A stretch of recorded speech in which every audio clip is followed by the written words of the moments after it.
చెమ్మగిల్లు కళ్ళల్లోన కన్నీళ్ళెంత కాలం, కష్టాల బాటలోనే సాగదు పయనం.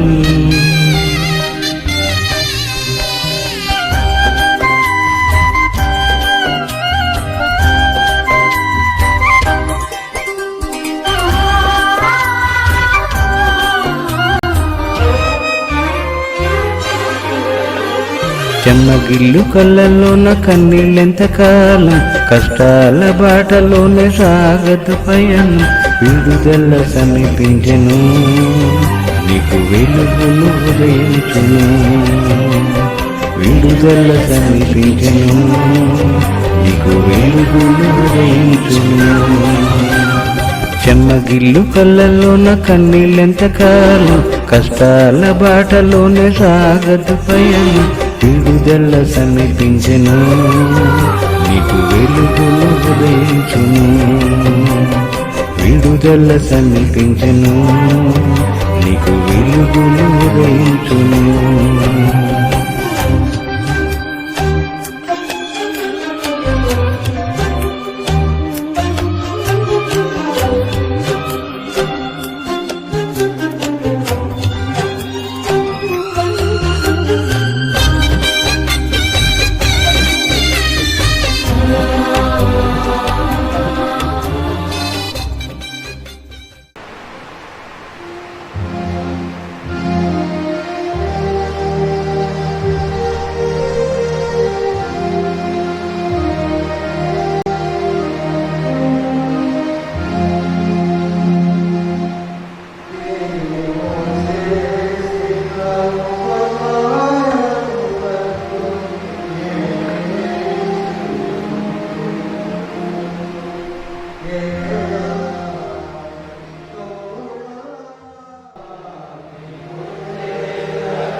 బయలుదేరేసేను అవి నాకు ప్రవేశమును అవి నీ పరిశుద్ధ పర్వతములను నీ వాసస్థలములను నన్ను కోరుకోవలసును. అప్పుడు నేను దేవుని పరీక్షించుటకు నా ప్రాణ సంతోషించు దేవునికి చేరును. దేవా నా దేవా సితారా వాయిస్తూ నీ కృతజ్ఞతాస్తుతులు చెల్లించడము. 38వ పుస్తకంలో ఉన్న పాపల ఆరాధన అనుసరించింది. 38వ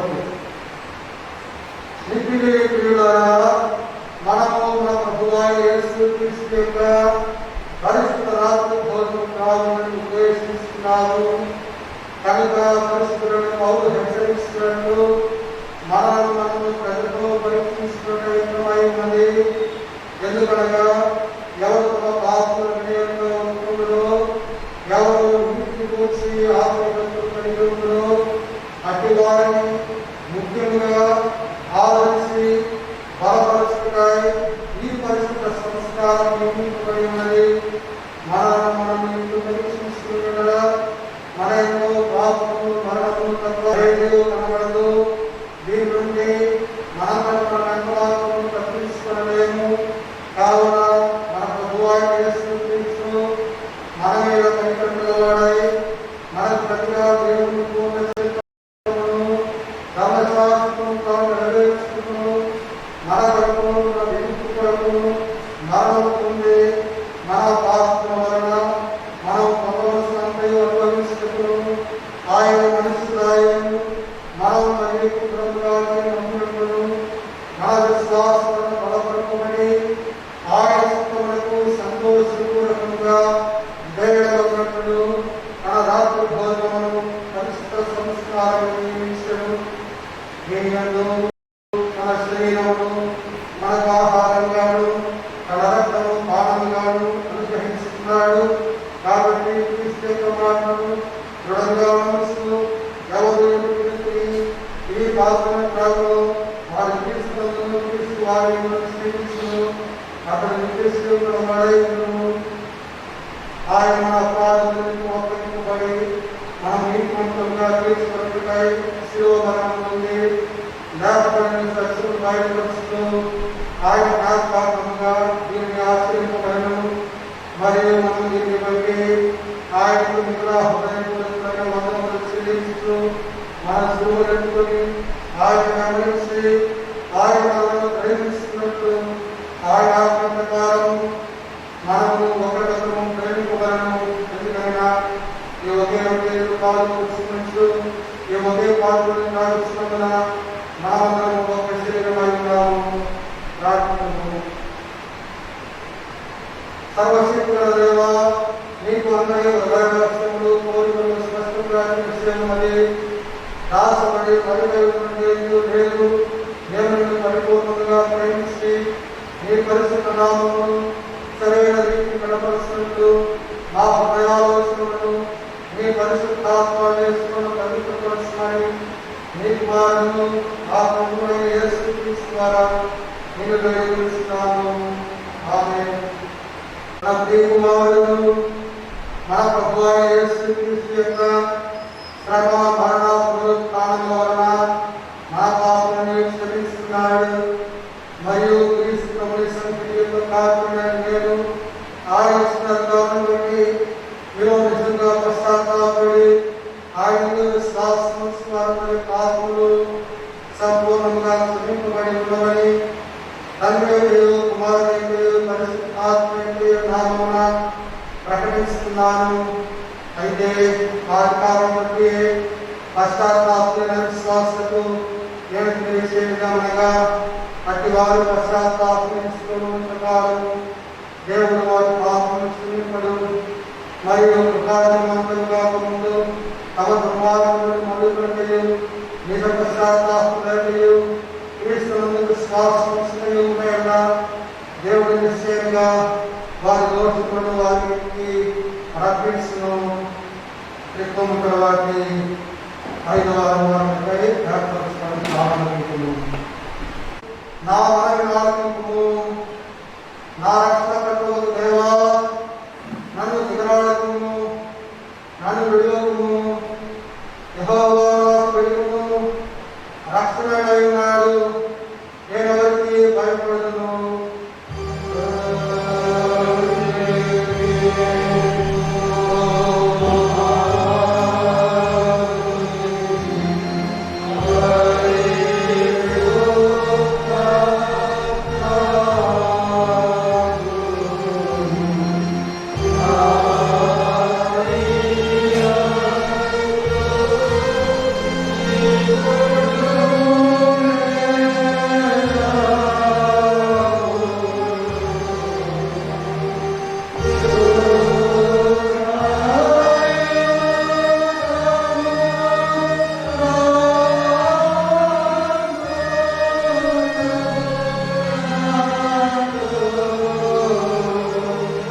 సమస్తమైన వాటి కంటే నేను ఎక్కువగా ప్రేమిస్తూ నేను పాల్గొన్న వాటి ముందుకి మించిన నీ వాగ్దానములను పొందట్టు ప్రేమతో నా హృదయం నింపుమని నీతోనూ పరిశుద్ధాత్మతోనూ సదా దేవుడవై జీవిస్తూ పరిపాలించిన కుమారుడు నా ప్రభువైన యేసుక్రీస్తు ద్వారా వేడుకొస్తున్నాము. ఆమేన్. దయచేసి కూర్చోండి.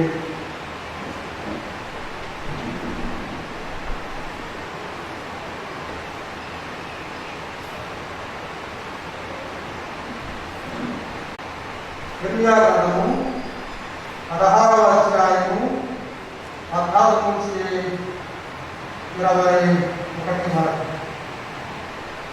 యెహోవా సెలవిచ్చు మాట ఏదనగా, నేను వారి పితరులకు ఇచ్చిన దేశమునకు వారిని మరలా రప్పించదను కనుక రాబో దినములలో ఐగుప్తు దేశంలో నుండి ఇశ్రాయేలును రప్పించిన యెహోవా సీమోను తోడని ఇక మీదట అనక ఉత్తర దేశంలో నుండి ఆయన వారిని తగిన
శ్రమలు నియోజక వచ్చి మా పిల్లలు గర్భములు మాయాలు నిష్ప్రయోజన వాటిని మాత్రము స్వతంత్రించుకునే చెవులు నరులు తమకు దేవతలను కల్పించుకున్నారా ఆయనను అవి దైవములు కావు.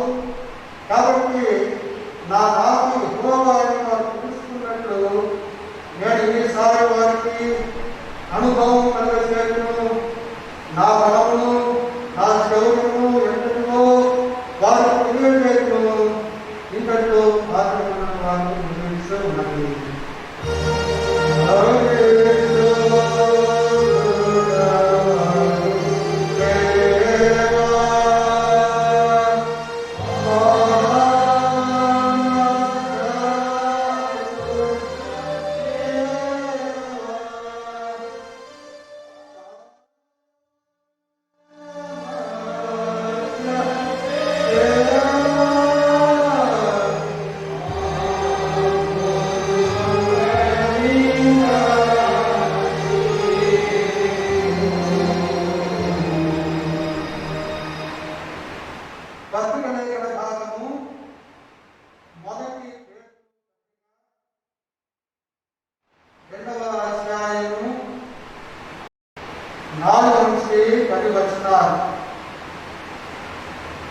మొదటి పేరు పత్రిక 2వ అధ్యాయము 4 నుంచి 10 వచనాలు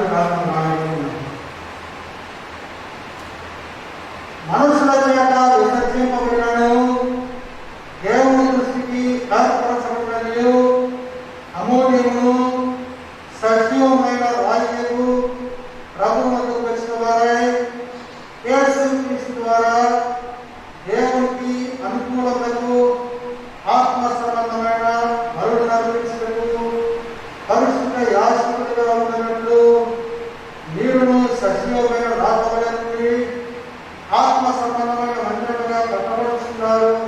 ఎడయనగా ఇదిగో నేను ముఖ్యమును ఏర్పరచబడినది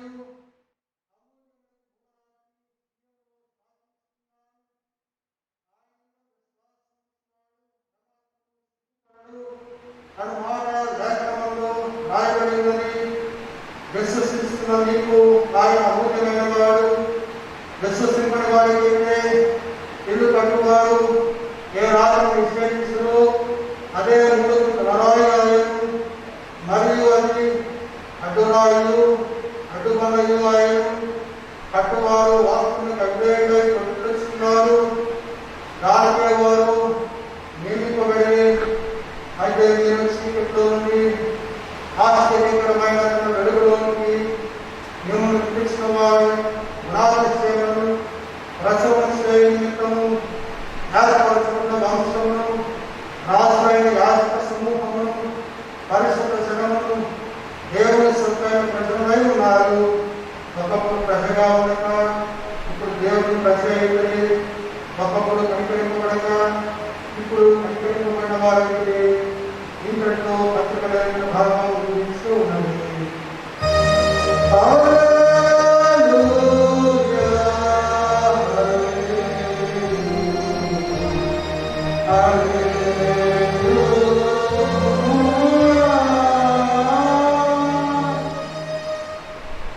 సువార్త లేఖన భాగము మత్తయి సువార్త 16వ అధ్యాయము 13 నుంచి 26 వరకు దాని రాయబడింది.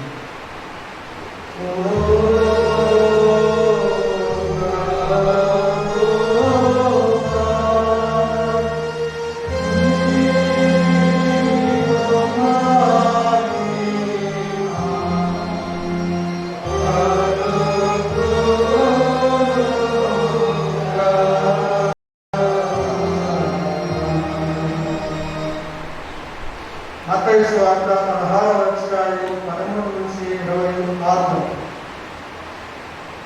యేసు ఇప్పుడైన కైసరయ ప్రాంతంలోకి వచ్చి మనుష్య కుమారుడు ఎవడని చెరువులు చెప్పుకుంటున్నారని తన శిష్యులను అడుగగా వారు కొందరు బాప్తిస్మిచ్చి యోహానులు, కొందరు ఏలియానులు, కొందరు ఇర్మియానులు లేక ప్రవక్తలలో ఒకడని చెప్పుకున్నారు. ఉన్నారని. అందుకు ఆయన మీరైతే నేను ఎవరని చెప్పుకుంటున్నారని వారిని అడిగాను. అందుకు సీమోను పేతురు, నీవు సజీవులకు దేవుని కుమారుడైన క్రీస్తు అని చెప్పాను. అందుకు యేసు, సీమోను బర్యోనా, నీవు ధన్యుడవు, పరలోకమందున్న నా తండ్రి ఈ సంగతి నీకు బయలుపరిచింది కానీ నరుడు నీకు బయలుపరచలేదు. మరియు నీవు పేతురు, ఈ కొండ మీద ఆశ్రమంలో కట్టుకును, పాతాళలోక ద్వారములు దాని మీద నిలవలేవని నేను నీకు చూపిస్తున్నాను. పరలోక రాజ్యం యొక్క తాళపు నీకు ఇచ్చదను.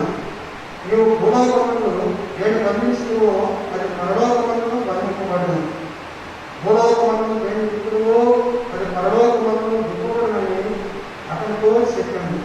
అటుగా తాను క్రీస్తుని ఎవరితో చెప్పవద్దని ఆయన శిష్యులతో ఖచ్చితంగా ఆజ్ఞాపించింది. అప్పటి నుండి తాను యెరూషలేముకు వెళ్ళి రథల చేతను, ప్రధాన యాజకుల చేతను, శాస్త్రుల చేతను అనేక హింసల నుండి చంపబడి మూడవ దిన లేచిన అభక్యమని యేసు తన శిష్యులకు తెలియజేయడం మొదలుపెట్టగా దేవుడు ఆయన చేయి పట్టుకొని, నువ్వా అది నీకు దూరము కాక అది నీ పెరగను కలగలని ఆయన గర్వింపసాగింది. అయితే ఆయన పేతురు వైపు తిరిగి, సాతానా, నా వెనుకకు పొమ్ము, నీవు నాకు అభ్యంతర కారణమై ఉన్నారు. నీవు మనిషి సంగతులనే ప్రవర్తిస్తున్నావు కానీ దేవుని సంగతులను తలంపుతూ ఉండాలని పేతురుతో చెప్పాడు. అప్పుడు యేసు తన శిష్యులను చూసి, ఎవరైనా నన్ను వెంబడింపబోతున్నా నన్ను తాను ఉపేక్షించుకొని తన శిల్పను ఎత్తుకొని నన్ను వెంబడింపబడను. తన ప్రాణమును రక్షించుకొనగోరువాడు దాన్ని పోగొట్టుకున్నాను. నా నిమిత్తము తన ప్రాణమును పోగొట్టుకున్నవాడు దాన్ని రక్షించుకున్నాను. ఒక మనిషితో లోకమంతను సంపాదించుకొని తన ప్రాణమును పోగొట్టుకుంటే అతనికి ఏమి ప్రయోజనము? ఒక మనుషుడు తన ప్రాణము ప్రతిగా ఏమి ఇయ్యగలడు? ఇతడు పరిశుద్ధ స్వార్థ లేఖన భాగం ముగించు ఉన్నది.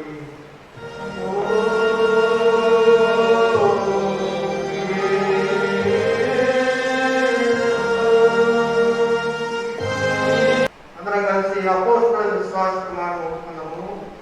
భూమి ఆకాశం దేవుని నమ్ముతున్నాను. ఆయన కుమారుడు నా ప్రభువైన యేసు క్రీస్తు నమ్ముతున్నాను. నేను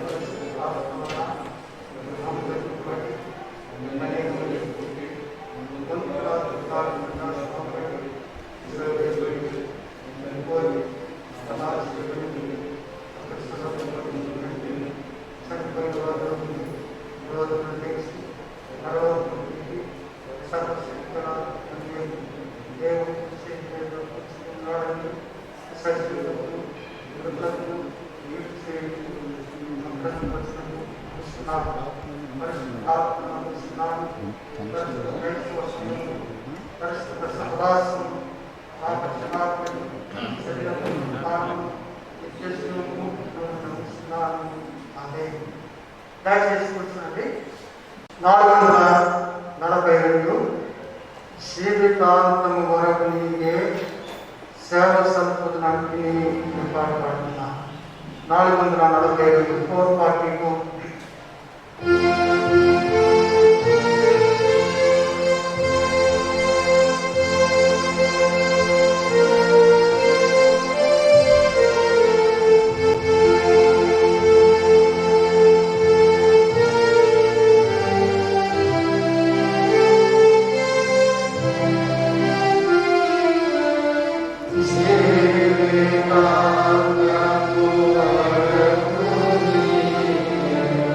Amen.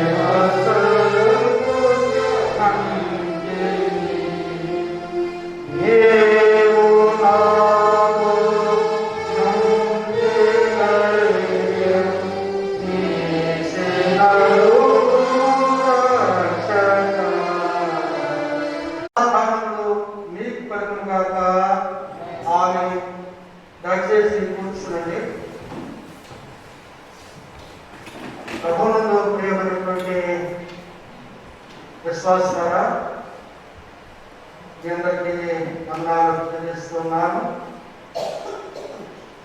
మరలా 2 సంవత్సరాల తర్వాత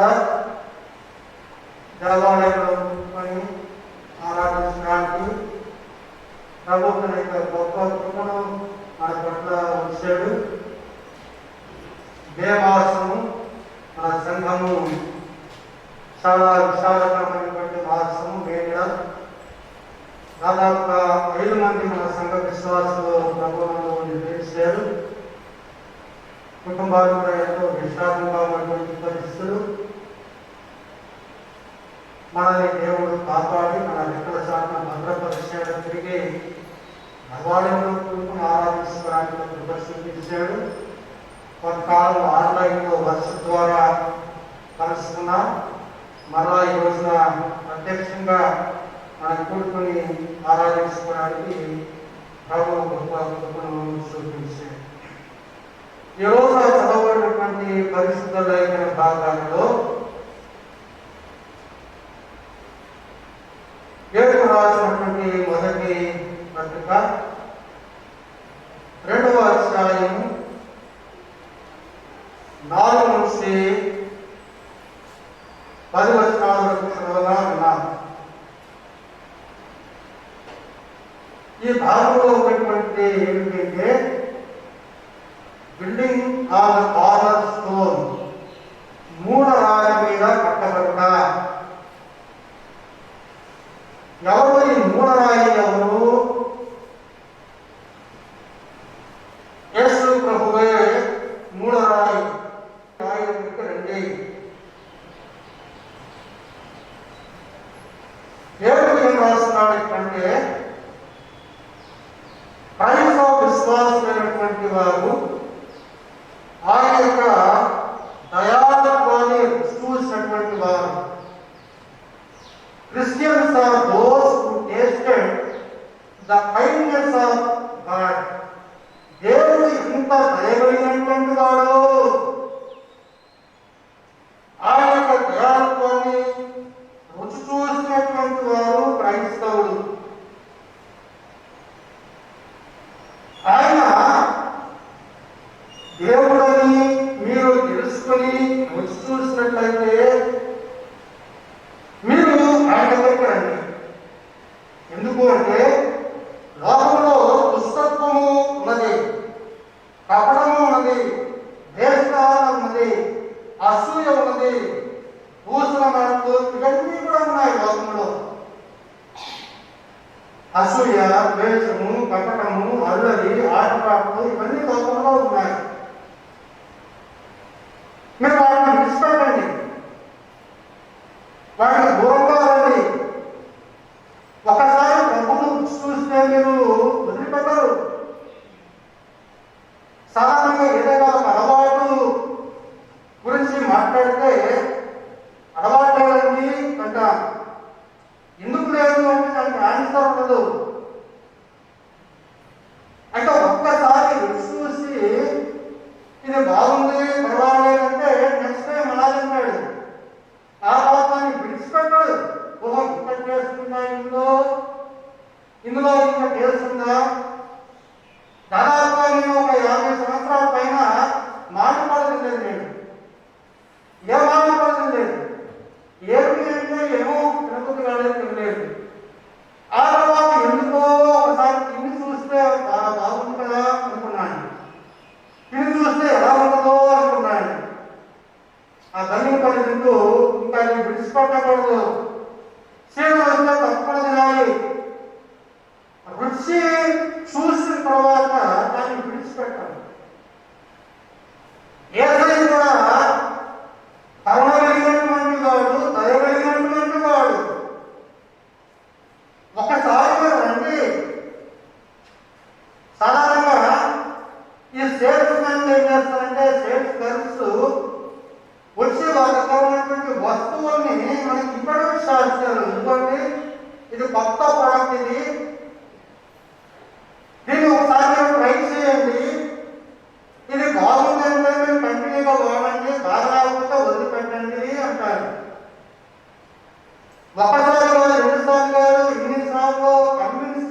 చెప్తున్నాడు. సరే ఇన్నిసార్లు చెప్తున్నా కదా, ఒకసారి తీసుకుందాంలే. ఆ రీతిగా యేసయ్య ప్రయాసపడి నాయకులండి అని చెప్పాడు. ఆయన నాయకులకు వచ్చి వారిని ఎంత మాత్రమో దోషలేను అని చెప్పాడు ప్రభువు. ప్రభువు సంఘానికి రండి, ఎందుకంటే లోకంలో ఉంటే లోకంలో ఉన్నదంతా కూడా శరీరాశ, నేత్రాశ, జీవపడము. వ్యవహార పత్రికలో రాస్తాడు, లోకంలో ఉన్నదంతా ఇదే. పాపం అంటే ఏమిటో కాదు, పాపం అంటే క్లియర్గా డెఫినేషన్ అంటే శరీర సంబంధమైనటువంటి శరీరాశ, నేత్రాశ, జీవపడము. ఏ తినకూడదో అది తినాలి, ఏది ప్రోహిబిటెడ్ అదే తింటే బాగుంది కదా. దేవుడు సమస్తమైన స్వేచ్ఛ ఆదాయం అవలంబించి ఈ తోటలో ఉన్న సమస్తం తినండి, కానీ గొప్ప ప్రొహిబిషన్ ఏంటంటే ఈ తోట మధ్యలో ఉన్నటువంటి ఆ చెత్త పదాన్ని తినొద్దని చెప్పాడు ఆయన. సర్వం వచ్చి తప్పించుకుంటే ఏం కాదు, మీ ప్రాణాలకు నేను హాని, మీరు తినకుండా వ్యాధులు రావడే ఉంటారు, మీకు జ్ఞానోదయం అవుతుంది అని చెప్పినప్పుడు తినకూడదు అని చెప్పినప్పుడు తిన్నారు. అది శరీరాశ. నేత్రాశ ఏంటంటే చూడడానికి చాలా ఆకర్షణీయంగా, ఆ చెట్ట చూడడానికి బహురమణీయంగా ఉన్నటువంటి, చూడడానికి చాలా చక్కగా ఉంది. అందుకని ఇప్పుడు పాట పాడుకున్నా జీవితాంతం వ్యాపకంలో మిరుమిట్లు కొలిపాడు చిత్ర చూస్తున్నాను. మీరు మీట్లు కొలిపాడు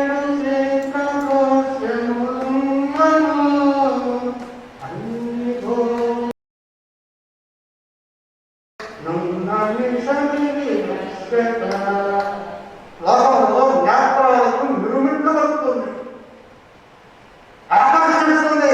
ఆహా ఇంత చక్కగా ఉంది. ఆకర్షించేదంతా కూడా ఏమిటి అంటే అది ఆత్మే. అదేవిధంగా శివకుటుంబము మనసు పొగడుతూ ఉంటారు అవసరాన్ని బట్టి, మన స్థాయికి మించి, మన స్థితిని మించి.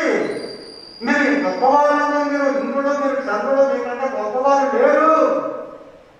తిరిగిగా పొగడుతూ ఉంటారు. బహు జాగ్రత్త. లోకము మీరు ఏమాత్రం కూడా బ్యాలెన్స్ గా ముందు రాకపోతే, మీరు ఏమాత్రం కూడా చీకటిలో నుండి వెలుగులోకి రాలేకపోతే మీరు పడిపోతారు. చీకటిలో ప్రయాణం చేసినప్పుడు బహు జాగ్రత్తగా మనం టార్చ్ లైట్ పట్టుకుంటాం. వెలుతురు రాకపోతే టార్చ్ లైట్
కట్టలేదు.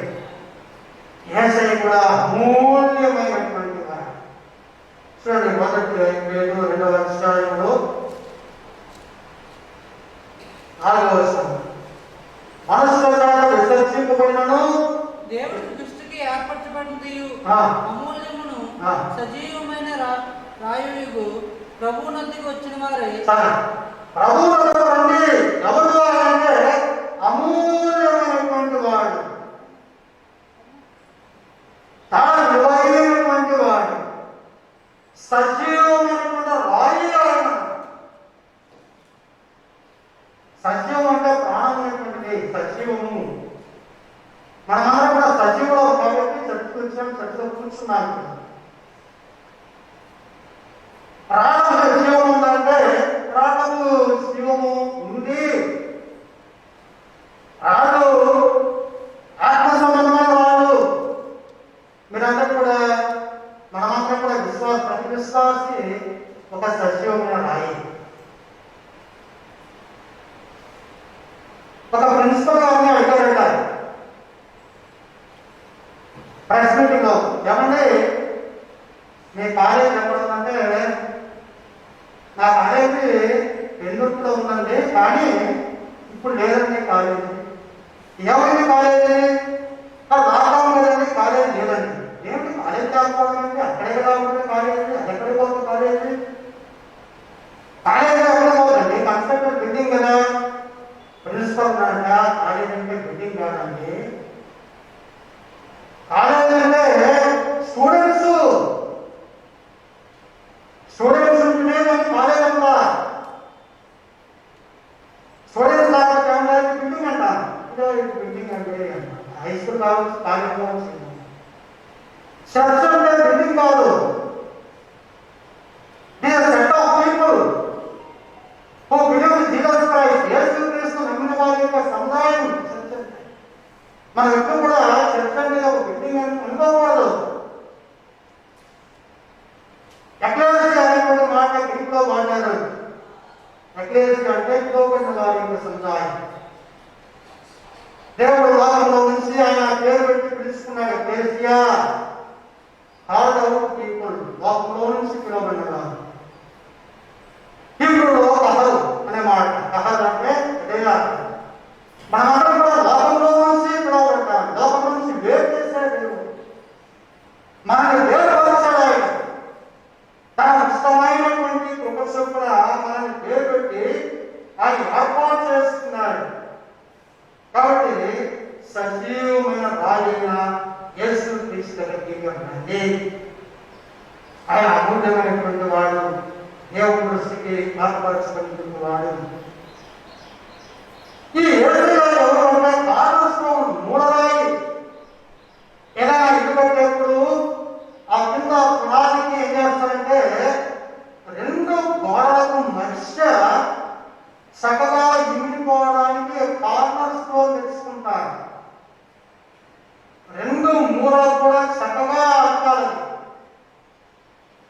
మధ్యలో కావాలంటే ఏ రాయైనా సెట్ చేసుకుంటాం, కానీ ఒక మూలకి ఇంకొక మూలకి మధ్యలో ఏదో రాయి, మూల రాయి, కార్నర్ స్టోన్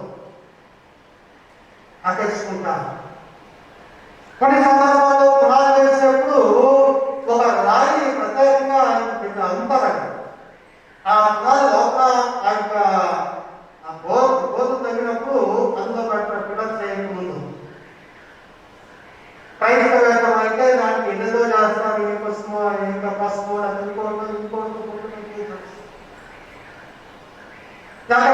అయితే హోలీ ఆయిల్ తీసుకొచ్చి హోలీ ఆయిల్ ఏడుస్తే బట్టి తీసుకొచ్చడానికి ఏదో చేస్తుంటారు. వాళ్ళకున్న ఇష్టం ఏడున్నప్పటికీ కూడా ఒక సంఘానికి ఎవరు మూలరాయి అంటే యేసు ప్రభు.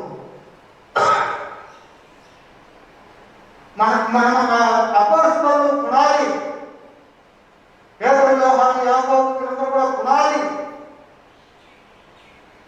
మూలరాయి చక్కగా ఉండాలి. పునాది చక్కగా ఉంటే ఆ బిల్డింగ్ బహుకాలం ఉంటుంది.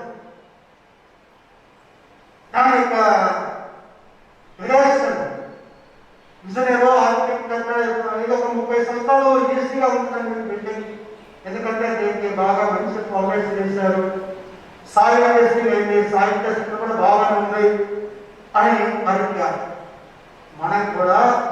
దేహమైనటువంటి దేవాలయము అది మనందరూ విశ్వాసంగా ఒక్కొక్క రాయి వెందుర్తి ట్రినిటీ లూథరన్ సంఘంలో 40 కుటుంబాలు ఉంటే 40 రాళ్ళు ఒక్కొక్కటి ఒక్కొక్క రాయి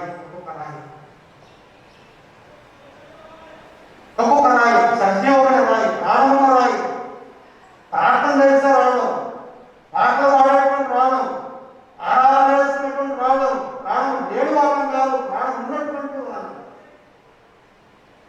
ఈ రాళ్ళ గురించి పేరు రాస్తున్న సజీవమైన రాళ్ళు. మీరు అందరూ ఉంటేనే సంఘం ఉన్నది. మీరు రాష్ట్ర సంఘం ఎక్కడుంది? ఒక్కొక్కరు తొలిగిపోయి అనుకోండి, ఏదో కారణం చేత ట్రాన్స్ఫర్ అంటే ఇంకోటి రకరకాలుగా ఇంకా సంఘం ఎక్కడ ఉంటే ముందుగా ఉంటాయి. దాని సంఘం అంటారా? బిల్డింగ్ అంటారు. లేదంటే ఇప్పుడు చర్చికి ఎవరు రావట్లేదండి, కారణాలు లేవు అంటే అది కావాలంటే it is empty building, not a church. అది దేవాలయం కాదు. దేవాలయం ఏంటంటే ఎక్కడ ప్రార్థన ఉంటే, ఎక్కడ ఆరాధన ఉంటే, ఎక్కడ బలం ఇస్తే, ఎక్కడ సహవాసం ఉంటే అదే దేవాలయం. మీరందరూ కూడా ఆ దేవాలయం దగ్గరికి రండి అంటూ ఉన్నాయి. అలాగా యెషయా గ్రంథము 28:16 ఉన్న మాట రాస్తూ, ఇదిగో నేను ముఖ్యమును ఏర్పరచబడినది అమూల్యమైన మూడరాజుని సియోనులో స్థాపిస్తున్నాను. ఆయన విశ్వాసం ఉంచువాడు ఎవరు కూడా సిగ్గుపడరు. ఎవరైతే యేసు ప్రభువునందు విశ్వాసం ఉంటారో, ఎవరైతే ఆ సజీవమైనటువంటి రాయి మీదకి వస్తారో ఏ ఒక్కరు కూడా వారు సిగ్గుపడరు. కీర్తన 118:22లో రాయబడింది, ఇల్లు కట్టువారు ఏ రాయిని నిషేధించడో అదే మూలకు అనరాయి. ఒకప్పుడు ఎవరినైతే స్థాపన పెట్టారో యూదులు, ఎవరినైతే రక్షకుడు కాదు, మెస్సియా కాదు, లేక ఇంకోటి కాదు అని చెప్పి పక్కన పెట్టారో ఆయనే ఇప్పుడు మూలకు అనరాయి. ఆయనే రక్షకుడు. అందుకని ఫిలిప్పీ పత్రికలో పౌలు యేసు యొక్క మహాత్మ్యం గురించి రాసుంటాడు. ఫిలిప్పీ పత్రిక 2వ అధ్యాయం 9-10 వచనాలు. అందుచేతను పరలోకమందున వారిలో గాని, భూమి మీద ఉన్న వారిలో గాని, భూమి క్రింద ఉన్న వారిలో గాని ప్రతి వారి మోకాలను యేసు నామమున వంగునట్లును, ప్రతి వారి నాలుకయు తండ్రైన దేవుడు మహిమార్థమై యేసుక్రీస్తు ప్రభువును ఒప్పుకున్నట్లును, దేవుడు ఆయనను అధికముగా హెచ్చించి ప్రతి నామమును పై నామమును ఆయన అనుగ్రహించును. ఎవరైతే లోకం ఎవరైతే విసర్జించారో తండ్రి దేవుడు అన్ని నామముల కంటే పై నామముగా ఆయన హెచ్చించాడు. ఆయన అందరికంటే పైగా హెచ్చించి ప్రతి వారి నాలుక ఆయనను స్తుతించాలి. ప్రతి వారి మోకాలు ఆయన నామం పేరుట వంగాలి. ఎంత విమర్శను! మనుషులు విసర్జించారు యేసయ్యను, కానీ దేవుడు సేవించాట. అత్యున్నతమైనటువంటి ఆయన స్థితి పేతురు ఆయన క్రైస్తవ సంఘం రాస్తాడు, విశ్వాసారా మీ పితరులైనటువంటి వారు ఆయన విసర్జించారు, ఆయన ఆదరణ చేయలేదు, పక్కన పెట్టారు ఆయన్ని, కానీ ఆయనే మూడరాయి. మూడరాయి లేకపోతే బిల్డింగ్ ఎలా ఉండదో, యేసయ్య లేకపోతే సంఘం లేదు. ఎందుకంటే సంఘానికి శిరస్సు ఆయనే. నిన్న టీవీలో చూపించారు, గుండె పడుతుంది, ఎక్కడ గుండె పడుతుంది, అలా లేదు. తాడెవరికైనా తీసుకెళ్ళిపోయారు, అక్కడ పడేసారు వరకు గుండె పడుతుంది. యేసయ్య లేకపోతే సంఘం అటువంటి తల లేనటువంటి ముందెం లాంటిది. ఎప్పుడు విలువ తెలియాలంటే తల శరీరం కలిసి ఉంటేనే. తల లేకపోతే దానికి విలువ లేదు. సంఘము క్రీస్తుతో నీవు ఉంటే, క్రీస్తుతో నువ్వు జతగడితే, క్రీస్తుతో నువ్వు అంటుకట్టబడితే అప్పుడే నీకు నాకు మనకు విలువ. రండి, ఒకప్పుడు మనం కోల్పోయినటువంటి ఆ యొక్క గొప్ప అవకాశం, గొప్ప ధన్యత మీరు విడిచిపెట్టద్దు. మీరు ఆయన దగ్గరికి రండి అని పదే పదే ప్రాధేయపూర్వకంగా ఆయన పిలుస్తున్నాడు. Christ is the essential for the foundation of life. జీవితము అనేటువంటి దీనికి పునాది క్రీస్తు ఎంతో ప్రాముఖ్యం, అంత ప్రాముఖ్యమైనటువంటి వాడు. ఆయన నిన్ను మనం ఎలాగంటే మనకు ఒక స్థితి ఇచ్చాడు. ఏమిటి ఆ స్థితి? మీరు దేవునికి అనుకూలమైన ఆత్మ సంబంధమైన బలులకు పరిశుద్ధ యాజకులుగాను, సజీవమైన రాజుగాను, ఆత్మ సంబంధమైన మంత్రముగా కట్టబడుతూ ఉన్నారు. ఇదే మాట్లాడుతున్నా అంటాడు. ఏర్పరచబడిన వంశము, రాజులైన యాజక సమూహము, పరిశుద్ధ క్షణము, దేవుని సొత్తైన ప్రజలు. 4 యోగ్యతలు మనకి ఇచ్చారండి ఆయన. 4 యోగ్యతలు. మొదటి యోగ్యత ఏమిటి అంటే యువర్ చూసన్ రేస్. లోకంలో అనేకమైనటువంటి వంశాలు, అనేకమైన గోత్రాలు ఉన్నాయి. దేవుడు మనల్ని ఏర్పాటు చేస్తున్నాడు. ఏర్పరచుకున్నటువంటి వంశం, రాయల్ ప్రీస్ట్హుడ్, రాజులైన యాజక సమూహము. క్రైస్తవ విశ్వాసి సమాజపరంగా మనం చెప్పుకోవడం ఏంటంటే ఈ బిడాకు మైనారిటీ గ్రూప్ అండి అంట. వాస్తవమే, అంటే అల్పసంఖ్యాకులము అని. మైనారిటీ సంక్రమించేటువంటి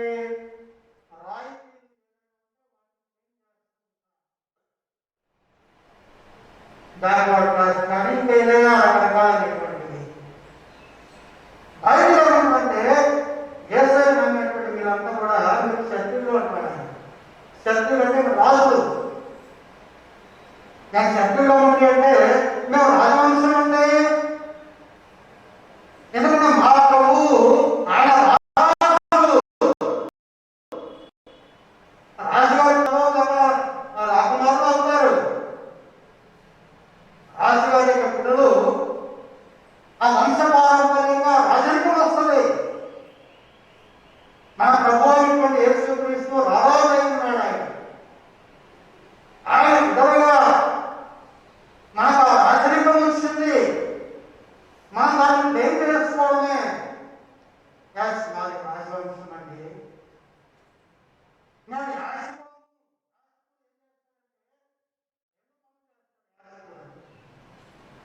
ఎవరైనా యాజకుడు, పురోహితుడు కానీ, భక్తులు కానీ, ముల్లా కానీ, ఫాదర్ కానీ, బిషప్ ఎవరైనా ఏంటంటే he will act as the mediator between man and God. దేవునికి విశ్వాసం మధ్యవర్తిగా ఉంటాడు.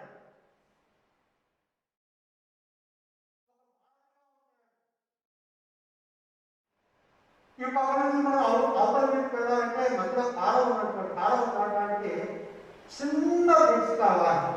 కాలువ దాటడానికి బ్రిడ్జ్ అయితే చిన్న బ్రిడ్జ్ ఉండాలి. మనకు వారు ఎవరంటే ఎస్ఐఏ ఈ లోపల నుంచి పై లోకానికి తీసుకెళ్ళాలి, ప్రయాణం చేయాలంటే మనకు ఆయనే. ఎప్పుడూ పత్రిక అంతా కూడా ఏమంటారంటే ఆయన ప్రధాన యాజకుడు. ఆయన ప్రధాన యాజకుడు అంటే మనమంతా యాజకులం అని. మనం ఇంతలో కాదు నడిపించేవాళ్ళం, ప్రభుత్వం నడిపించేవాళ్ళం. మనము యాజకులము. మీరు ఏ కులం అండి అని అనుకోండి, చాలా వస్తాయి. కాబట్టి క్రైస్తవులు అంటే మాది యాజకులం అండి. యాజ కులం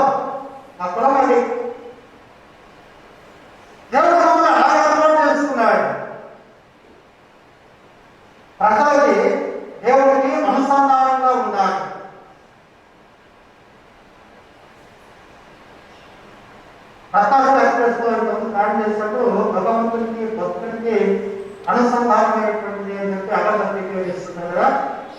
అలాగా మనము అనుసంధానం చేసేవాడు, ప్రభు దగ్గరికి నడిపించేవాడు అన్నిలోని.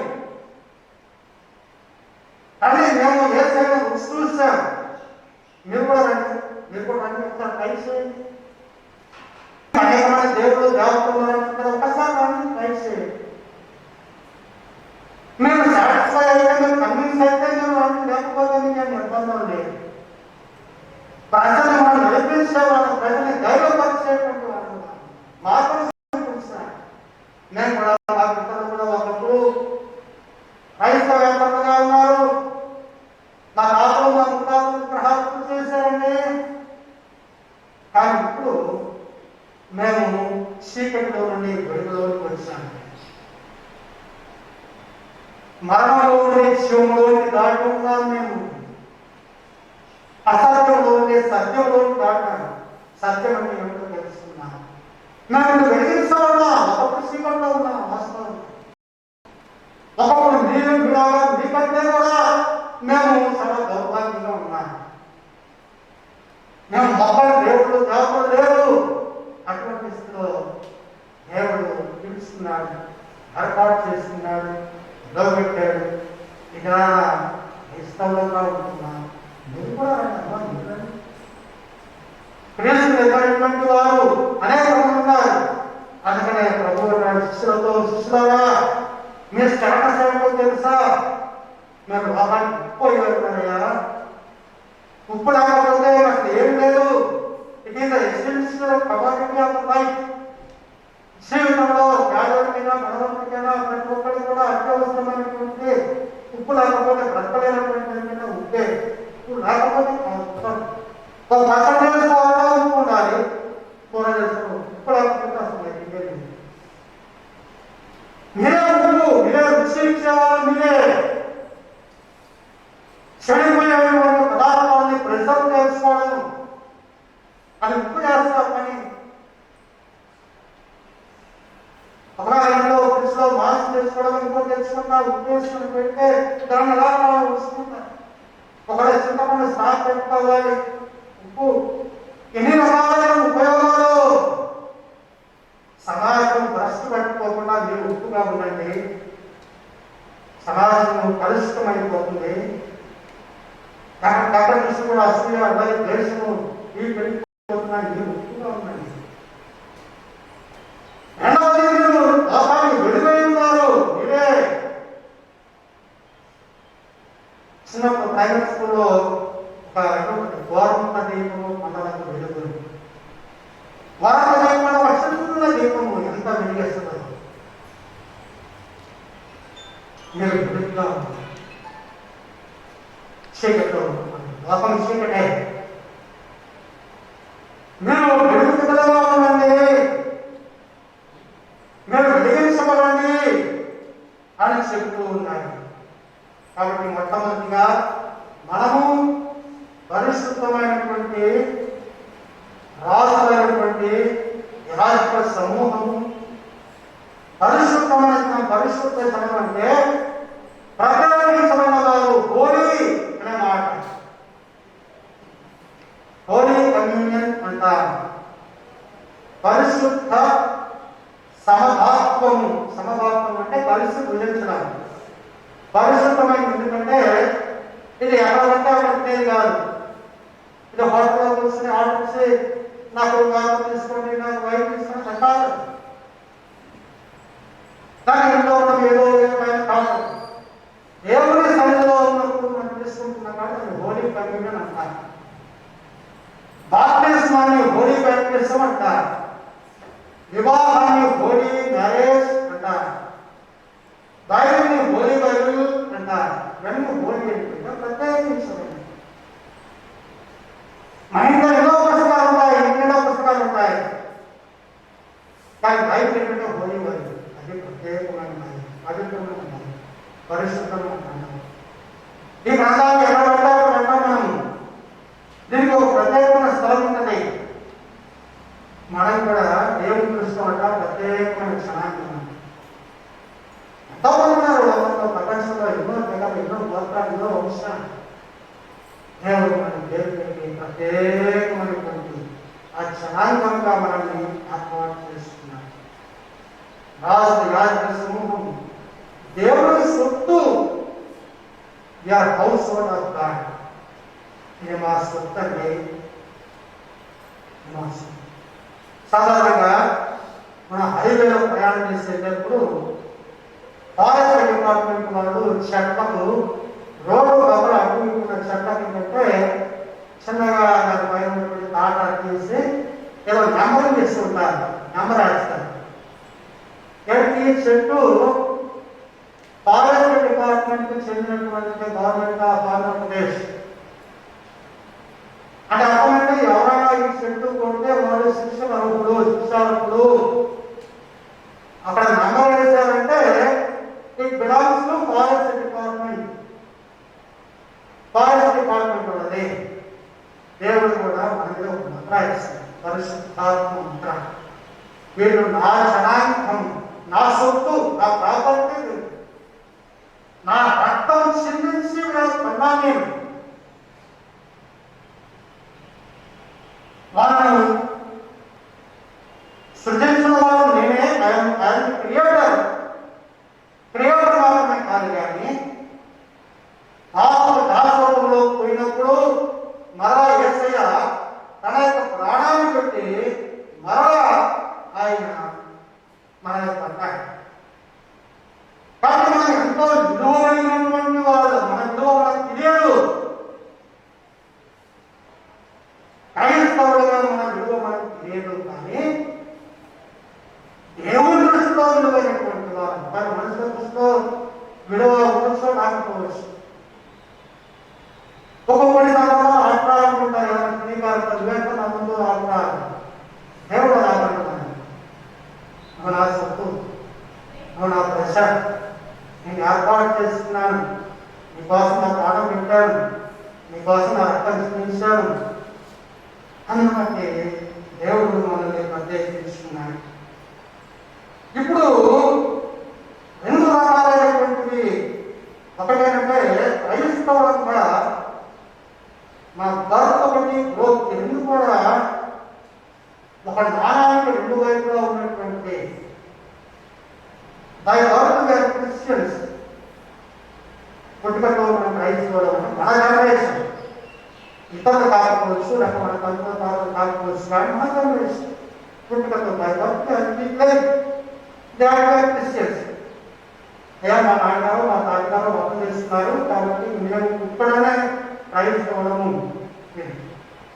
రెండవది ఏంటంటే క్రైస్తవంగా వంశపారంపర్యంగా ఉంటే సరిపోదు, కానీ నిత్యం కూడా మనం we have to grow in that faith. ఈ విశ్వాసం ఎదగాలి. ఇది కంటిన్యూస్ ప్రాసెస్. ఇది ఎప్పుడో నాకు ఆలోచించారు లేదా నేను చర్చగా కనిపాలి, కానీ everyday throughout year we have to grow in that faith. ఆ విశ్వాసంలో మనం ఎదగాలి. విశ్వాసం అనేటువంటిది లేక రక్షణ అనేటువంటిది అది ఎక్కువ జరిగిపోయినటువంటి ఈవెంట్ కాదు. కొంతమంది చెప్పుకుంటుంటారు, ఇప్పుడు నాకు పలానా రోజు ఆత్మీయమైనటువంటి పుట్టుక మంచిదే. అది నీకు ప్రతి నిత్యం కూడా నీ జీవితంలో కంటిన్యూస్ ప్రాసెస్ గా ఉండాలి. నువ్వు ప్రభువులో ఎదిగేటువంటి వాడవుగా ఉండాలి అని బట్టి మన యొక్క స్టేటస్ ఏమిటి? మన స్టేటస్ ఏముంది? సొత్తు అని ఏర్పాటు చేసుకున్నాడు. మనం వాస్తవం, మనం యాచకుడము, ఇవన్నీ కూడా దేవుడు సంఘానికి రాసినటువంటి మాట. అనేక దేవుడైన యెహోవా ఇర్మియా ద్వారా రెండు ప్రాముఖ్యమైనటువంటి మాటలు తెలియజేసి రాస్తున్నాడు. ఇర్మియా గ్రంథము 16వ అధ్యాయము 16వ వచనం. వారిని పట్టుకొనుటకు నేను చాలా మంది జాడలను పిలిపించదను. ఒకటి. రెండవది, ప్రతి పర్వతం మీద, ప్రతి కొండ మీద నుండి వారిని వేటాడి తొలివేటికి అనేకులైన వేటగాండ్లను పిలిపించదును. సరే, ఇక్కడ ఇండియా రాస్తున్నాడు ఒక విశ్వాసాల మీ స్టాటస్ ఏంటంటే మీరందరూ కూడా చాలా లేదు, మీరందరూ కూడా వేటాడాలి. కొంతమందికి ఫిషింగ్ అనేది ఒక హాయి, చేప పట్టడం. కొంతమందికి హంటింగ్, వేటాడటం ఇది ఒక హాబీ. చేప పట్టడం చాలా కష్టమైన పని. ఒక సందర్భంలో ఆటంలో చేపలు పట్టడానికి ప్రయత్నించారు, చేపలు పడలేదు. వాళ్ళంతా నిరుత్సాహపడ్డారు. అంతా కూడా మేము చేపలు పట్టుకుంటున్నాం కానీ మాకు ఒక్క చేప అయినా పడలేదు. అయినా కూడా నీ మాట చొప్పున మేము వరలు పెట్టుకున్నాం. అయినా నీ మాట చొప్పున ఎందుకు కష్టమైన చేపలు పట్టమంటే రిస్క్తో కూడినటువంటిదండి. అక్కడ చెరువుల్లో చేపలు పట్టేవాళ్ళు, ఎక్కడ కాలంలో అది కానీ సముద్రంలో కూడా చేపలు పట్టే వాళ్ళు ఉంటారు, అక్కడ షిప్లలో పోయే వాళ్ళు ఉంటారు, బోట్లు షిప్లు. ఒకసారి ఇంటి దగ్గర నుంచి ప్రయాణం అయితే ఏ 10 రోజుల్లో 2 వారాల్లో మళ్ళా ఒక ఇంటికి రావాలంటే అంతవరకు కూడా అనుభవాన్ని ఇంట్లో పెట్టి మీరు ఒక వారానికి 10 రోజులు తగినట్టుగా భద్రను ఏదో కందిపప్పు లేదా నూనె, చింతపండు లేదా రైస్ తీసుకొని వెళ్తూ ఉంటారు. ఒక్కోసారి క్షేమం ఇంటికి రావచ్చు, రాలేకపోవచ్చు. ఆ ఫిషింగ్ కావడం సముద్రంలో అంత తేలిక పని కాదు. ఎక్కడ ఏదైనా రావచ్చు, తుఫాను రావచ్చు, లేక ఏదైనా రావచ్చు, గుర్తుకోవచ్చు. ఇటువంటి పరిస్థితి ఎంతో ఓపిక కావాలి, ఎంతో రిస్క్లో పట్టుదల ఉండాలి, ఆత్మస్థైర్యం ఉండాలి, ధైర్యం కావాలి. వాళ్ళు 10 రోజులకు 2 వారాలకు తిరిగి వచ్చిన తర్వాత పెట్టినటువంటి మిగతా వాళ్ళు అమ్ముకొని ఆ ఫిషింగ్ హార్బర్కి వెళ్తే రోజు మార్నింగ్ ఇంత రోజే ఉంటుందంటే అది పెద్ద బిజినెస్. అలాగే శివనోపాధి చేపలు పడితే, రొయ్యలు పడితే, ఇంకోటి పడితే వాళ్ళు దాని మీద జీవనం సాగిస్తుంటారు. శిష్యులతో కదా మనసును పట్టేటువంటి చాలా మంది చేస్తారు, నాయకులు అన్నారు. మనమంతా చాలా నువ్వు నేను మనం కూడా చేపలు పెట్టినట్టుగా ఆత్మను రాబట్టాలి. ఆ చాలా పడినట్టుగా ధైర్యం ఉండాలి. మనం రిస్క్ తీసుకోవాలి. రిస్క్ అనేటువంటి లేకపోతే క్రైస్తవులు కానే కాదు. ఇదిగో నేను అనేక మంది చాలా మంది ఏర్పాటు చేస్తున్నాను, పట్టుకోవడానికి చాలా మంది వేటగాళ్ళు కూడా వేటకి వెళ్ళినప్పుడు, హంటికి వెళ్ళినప్పుడు అడవికి ఎప్పుడు ఏదైనా జరగవచ్చు, ఏ అన్యమైన రావచ్చు అండి. సేఫ్టీగా వెళ్ళి సేఫ్టీగా తిరిగి వస్తాడు అనుకోవడము పొరపాటే. ఖాళీ దగ్గరలో వచ్చినప్పుడు ఏదైనా స్క్రాచ్ కావచ్చు, లేదా రావచ్చు, రాకపోవచ్చు, ఏదో ఉంటుంది. కానీ మనకు అంటూ ఉంటారు వేటగాళ్ళు. క్రైస్తవ విశ్వాసం కూడా వేటగాడికి వచ్చింది.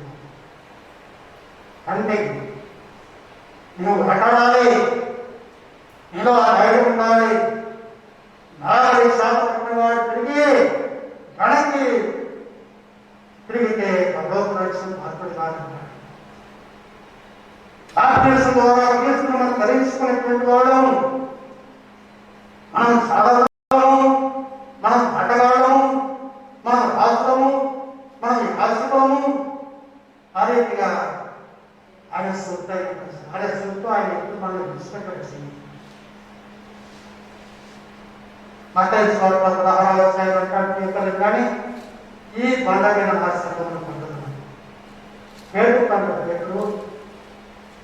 నన్ను గురించి ఎన్నో అభిప్రాయాలు చాలా మంది చెప్పారు. నన్ను గురించి చెప్పినటువంటి వాళ్ళు ఏలియా అని కొంతమంది చెప్పారు, ఎలియా అని కొంతమంది చెప్పారు, పాత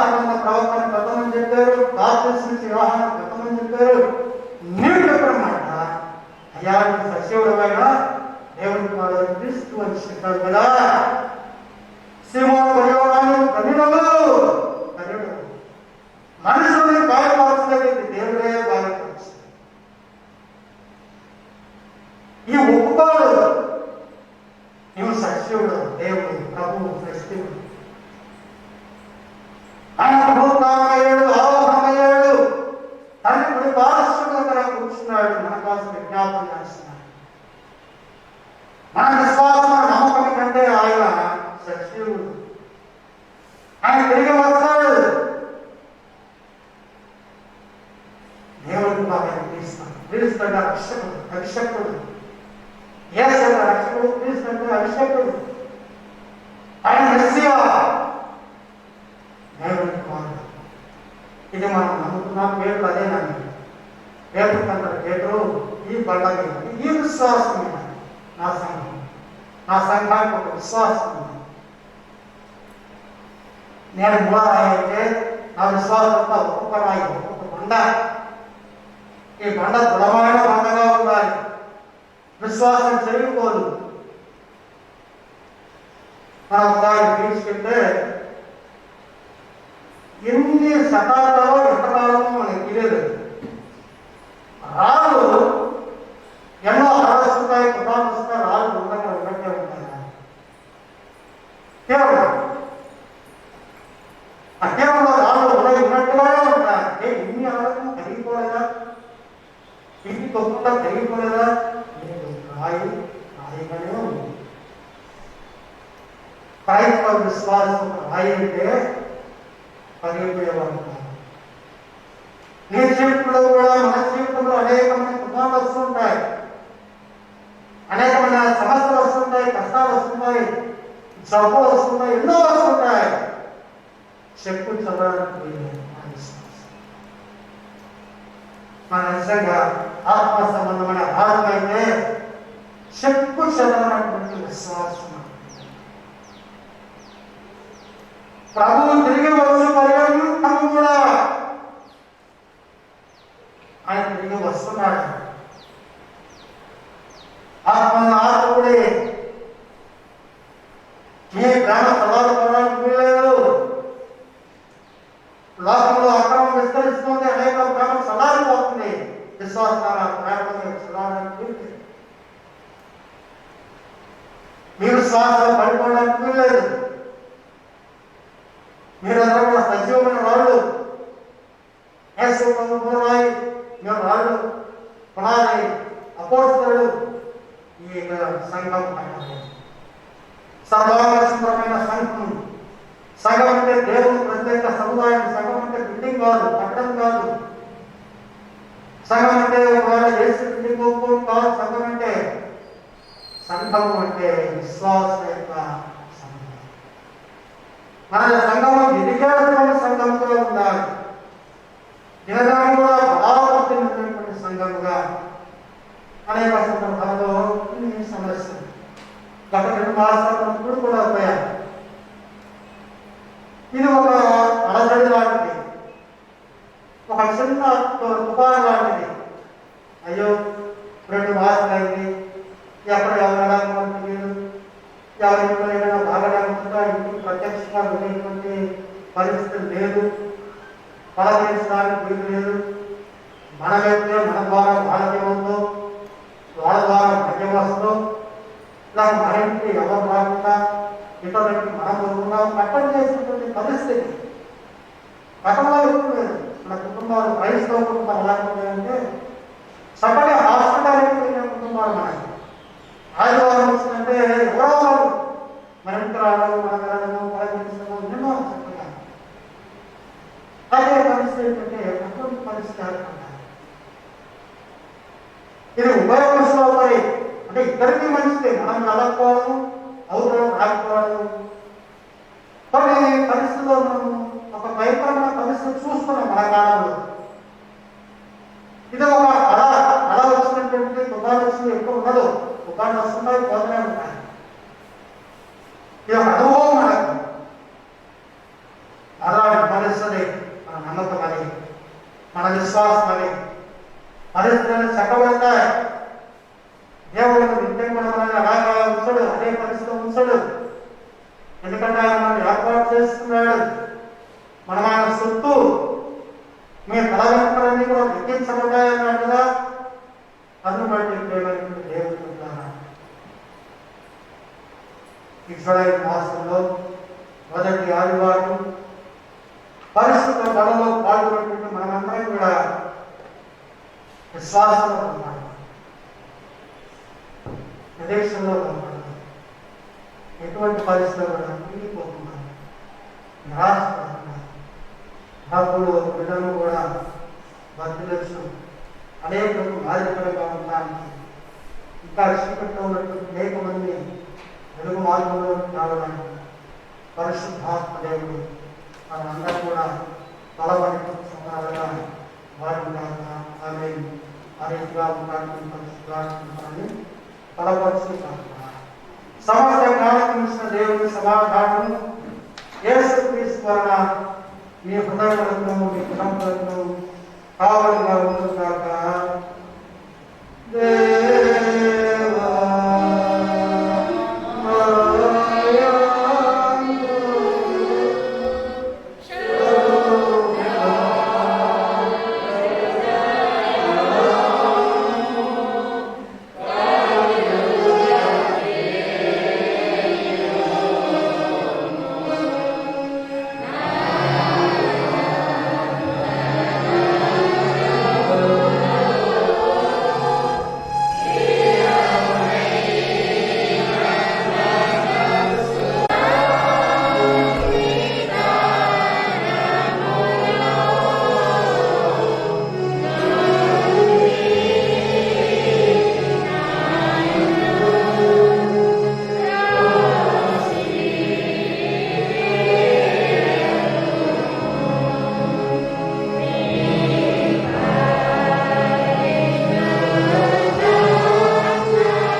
దయచేసి కూర్చున్నాను.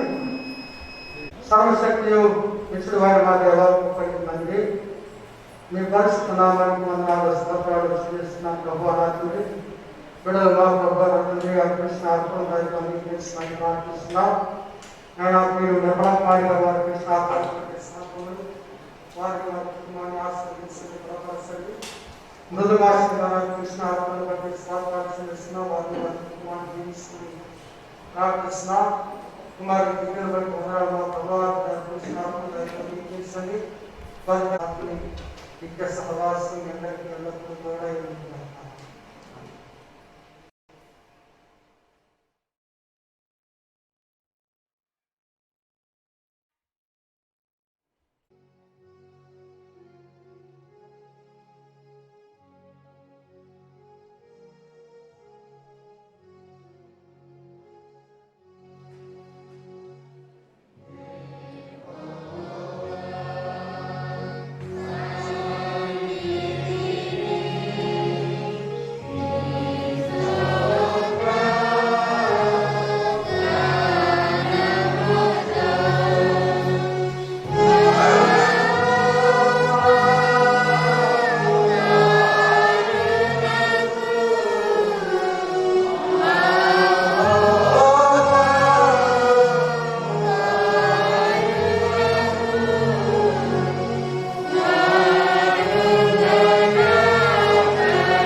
నాడు నాటుకున్న మే నెల 6వ తారీఖున శ్రీమతి భాగ్యలక్ష్మి గారు, శాండల్ రాజు గారు, వారు మన చర్చికి అసోసియేట్ మెంబర్, వారి తల్లి గారు ఉత్తరాలు నా చర్చి ఎదురుగా ఉంటారు. వాళ్ళు ఆమె చనిపోయారు. మే 8వ తారీఖున కాకర భాస్కరరావు గారు చనిపోయారు. మే 14వ తేదీన వారి సత్యమణి శ్రీమతి రామతులసి గారు చనిపోయారు. మే 15వ తేదీ నీలి కనకేశ్వరరావు గారు చనిపోయారు. మే 17వ తేదీన రేవణ్ దేవ జ్ఞాన దీవెన్ రాజు గారు వారు చనిపోయారు. మే 20వ తేదీన సుందర పుష్పారావు గారు చనిపోయారు. మన సంఘానికి సంబంధించి 6 మంది మే నెలలో ప్రభువును పిలిచారు. ముందుగా వారిని స్మరించి కొన్ని నిమిషాలు మౌనంగా ప్రార్థన చేద్దాం. ఆ తర్వాత ముఖ్య ప్రార్థన చేస్తాం.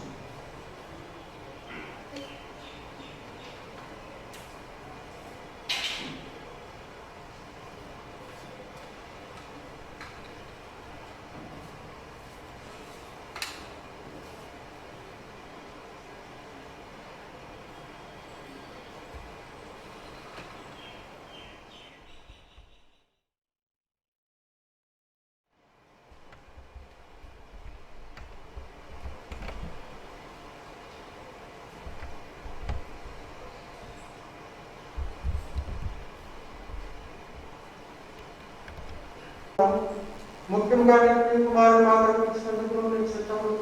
బయలుపరిచినందుకు నీకు కృతజ్ఞతలు చెల్లిస్తున్నాను. మేము యథార్థమైన మంచి హృదయంతో నీ వాక్యం అందించి భద్రపరుచుకొని సర్వదా మనిషి పరంగా ఫలించినట్టు దాన్ని మనం నాటించుకొని నేను వేడుకొనిస్తున్నాము. రక్షణ కలిగించిన వాక్యములను పవిత్రమైన బోధనలు దేశాత్మక సింహములు కావాలి ఎదుమనియు అందువలన ఎంతో మాకు విశ్వాసం బలపడి సకల జనుల ఎవరో ప్రేమ అనుగ్రహించమని ఇది కూడా మనం వేడుకొనిస్తూ ఉన్నాము.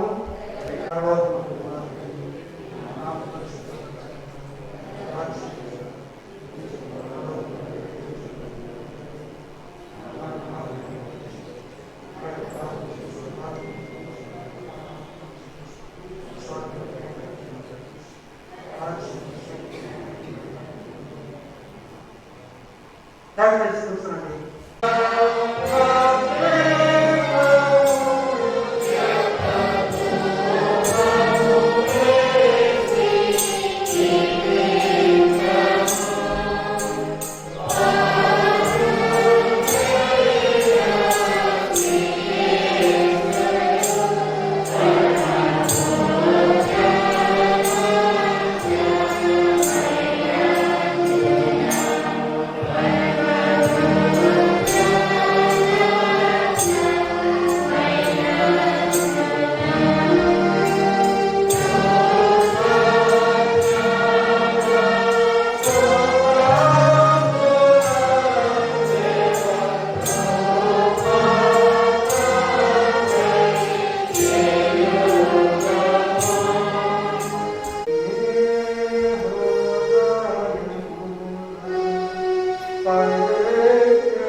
పరిశుద్ధాత్మకును ఏకదేవుడును ఏకప్రభువునైనావు నిజమైన దేవుడు ప్రేమను ఎక్కువగాను మహిమయకు గాను పురుషత్వములకు ముగ్గురుగాను మేము ఆరాధిస్తున్నాము. కాబట్టి పుత్రులను ధార్మికులను పర్వత సైన్య సమూహములను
మెట్లెక్కలేనటువంటి వారు ఉంటుంది.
మన ప్రభువైన యేసుక్రీస్తు శరీరమును ఆయన బలైన రక్తమును మిమ్మల్ని నిజమైన శ్వాసను బలపరిచి నిర్దిష్టం ప్రభుత్వం మిమ్మల్ని సంరక్షించుగాక.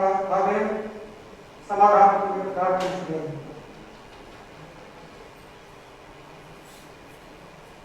కూర్చోండి.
మన ప్రభువైన యేసుక్రీస్తు శరీరమును ఆయన బలైన రక్తమును మిమ్మల్ని నిజమైన శ్వాసను బలపరిచి నిర్దిష్టం ప్రభుత్వం మిమ్మల్ని సంరక్షించుగాక.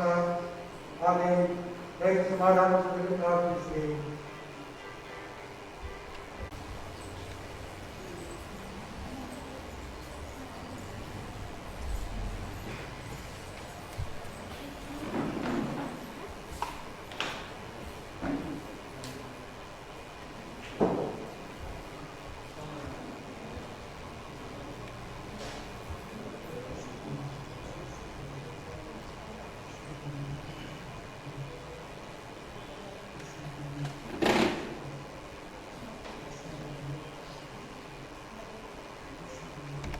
మన ప్రభువైన యేసుక్రీస్తు శరీరమును ఆయన బలైన రక్తమును మిమ్మల్ని నిజమైన శ్వాసను బలపరిచి నిర్దిష్టం ప్రభుత్వం మిమ్మల్ని సంరక్షించుగాక. ఆమేన్. దైవ సమాధానం ప్రార్థించి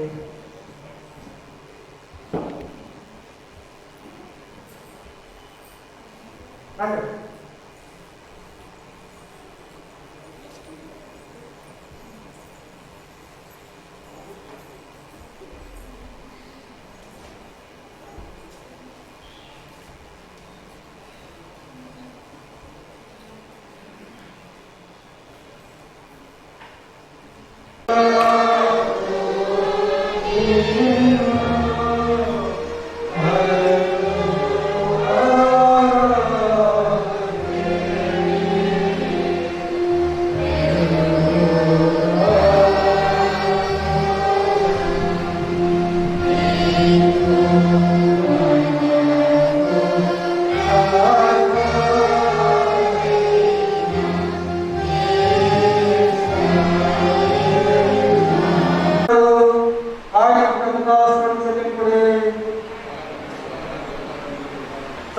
గలదయా శ్రేయస్కరమైన దానం వలన మా ఆత్మ సేకరించుకుంటే వందనములు చెల్లిస్తున్నాము. కార్యవైఖరి వలననే నీకు మాకు విశ్వాసము మాలో ఒకరి ప్రేమను నీకు కొనుగోలు బలపరుచుకొని నీతోను పరిశుద్ధాత్మతోను సదా దేవుడై యుగంలో జీవిస్తూ పరిపాలించి కుమారును ఆ ప్రభువైన యేసుక్రీస్తు ద్వారా నిన్ను వేడుకొనుచున్నాము. ఆమేన్.